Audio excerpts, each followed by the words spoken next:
Hello வணக்கம். இது உங்கள் சிவி ஜோன். எல்லாரும் எப்படி இருக்கீங்க? இப்போ பார்த்தீங்கன்னா ஒரு சம்பவம் ரொம்ப வைரலாக போயிட்டுருக்கு. அதாவது நைட்டு நானே பார்த்தீங்கன்னா ஒரு மணி வரைக்கும் வீடியோ போட்டு அதுக்கப்புறம் பார்த்தீங்கன்னா பயங்கரமான சண்டை வெடிச்சிருக்கு போல இருக்குது. பால் சண்டை. அதில் வந்து திவ்யா வந்து செம்மையாக ஃபிட்டாக இருப்பாங்க போல இருக்குது. உள்ளே போய் செம்மையாக அழுகுறாங்க. அந்த நேரத்தில் விக்ரம் வந்து பார்த்தீங்கன்னா அவருக்கு கொடுக்கப்பட்ட வேலையை எப்படியாவது முடிக்கணும்னு சொல்லிட்டு அவர் வந்துட்டு எப்படியாவது இவங்க சரி வேலை செய்யலாலும் பரவாயில்ல ஜெயிலில் போகிறதுக்காக வந்துட்டு துடிச்சிட்டு இருக்காப்புல. அந்த டைம் வந்து உள்ளே அழுகிறதுனால சாண்ட்ரா வராங்க. இப்போ என்ன உனக்கு எங்களை தூக்கி ஜெயிலில் போனோமா வா அப்படின்னு சொல்லிட்டு கூப்பிட்டு போகிறாங்க. அங்கே பார்த்தீங்கன்னா உள்ளே அழுதுட்டுருக்காங்க. திவ்யா போ உள்ளே போ. அங்கே வந்து திவ்யா அழுதுட்டுருக்கான். அவள் கழுத்தை பிடிச்சி இழுத்துட்டு வா அப்படின்னும் போது இவர் நான் எதுக்குங்க அதை பண்ணோம் அவனை வாமா உனக்கு அதுதானே ஆசை. அவங்க ஆக்சுவலாக 2 பேர் மேலே ஒரு தப்பு இருக்குது. என்னென்னா இவரும் வந்துட்டு வேலை வாங்குகிற விதமே சரியில்லை.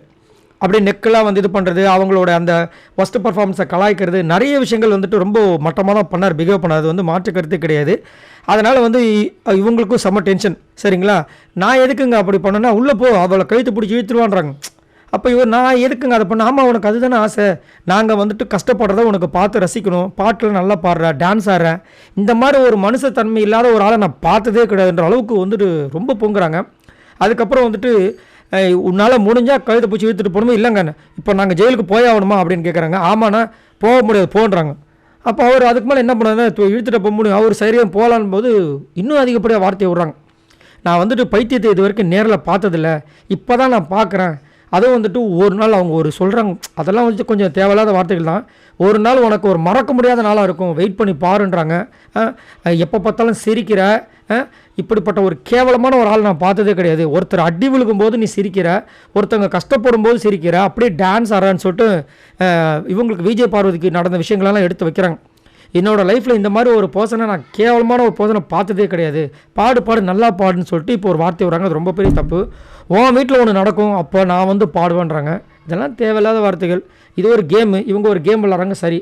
ஆனால் அந்த கேமை எந்த அளவுக்கு இதுவாக பண்ணணுமோ அதை பண்ணணும். சரி இப்போ நீங்கள் இதை பண்ணுறீங்களா ரைட்.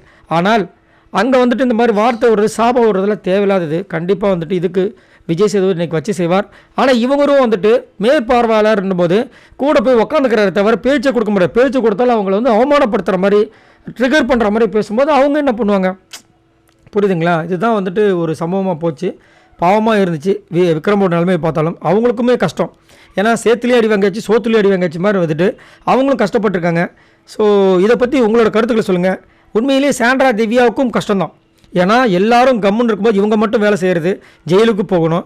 அவரை வந்து மேற்பார்வையில் போடும்போது கண்டிப்பாக காண்டு இருக்க தான் செய்யும். இவருமே கொஞ்சம் தன்மையாக வேலை வாங்கியிருக்கலாம், அதை அவர் செய்யாமல் ரொம்ப அவமானப்படுத்துகிற விஷயங்கள்லாம் பண்ணிட்டு இருந்தாப்புல. இதை பற்றி உங்களோட கருத்தை சொல்லுங்கள். பாய் நண்பர்களே.